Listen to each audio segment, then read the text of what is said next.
When I was a young man starting out in the car business, I found it very difficult to get my day started. Part of it was because I was really young and I'd like to stay out late and then I'd get up late. Most of the time I was tying my tie in the car while I drove to work.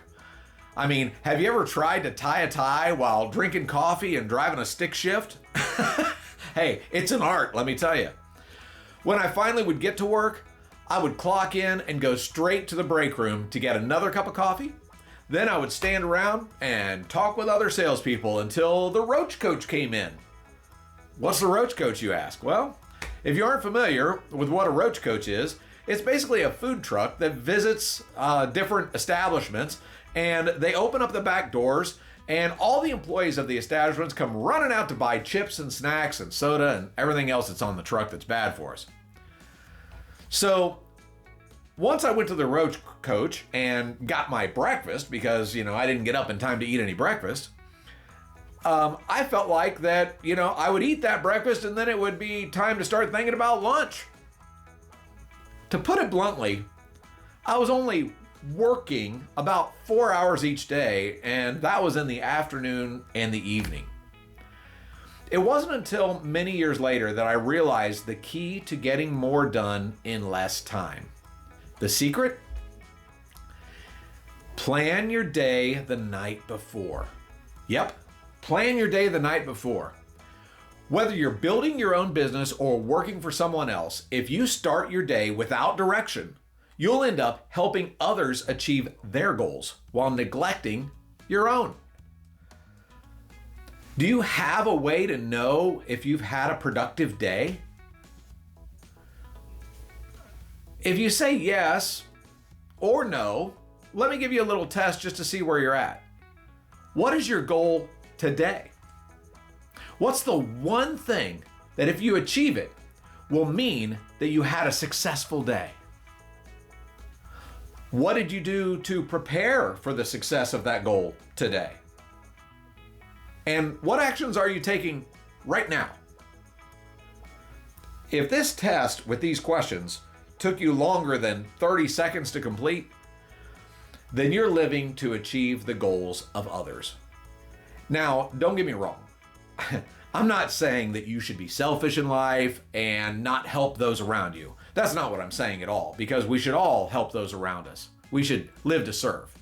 What I am trying to make the point of is that if you were all alone and uninterrupted in your day, what would be your goal? What would success look like? How would you define it? It's been my experience that most people go through life playing defense.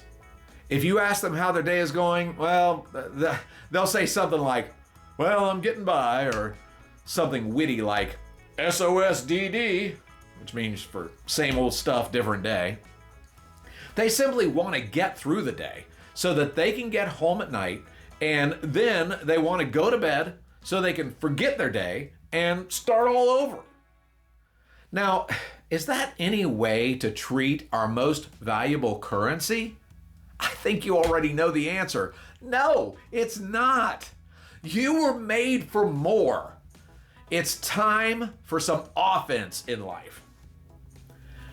Have you ever played a football video game? Like Madden?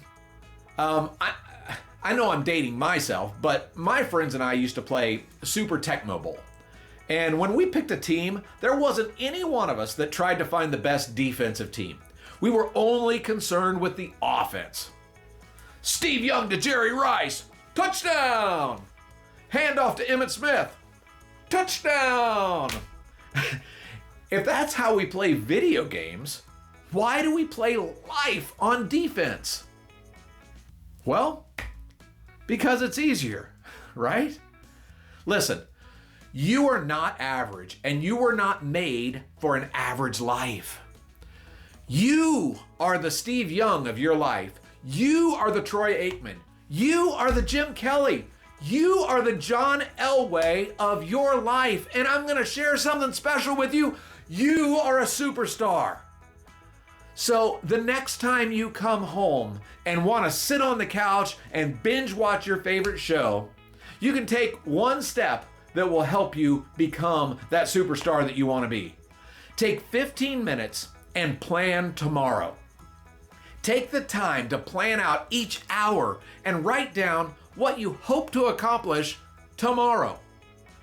The first time you do this exercise, it'll take a little more time and it'll seem hard. But just like anything, with a little practice, you'll get good at planning the next day in your story, and then you'll begin working towards your goals and not somebody else's.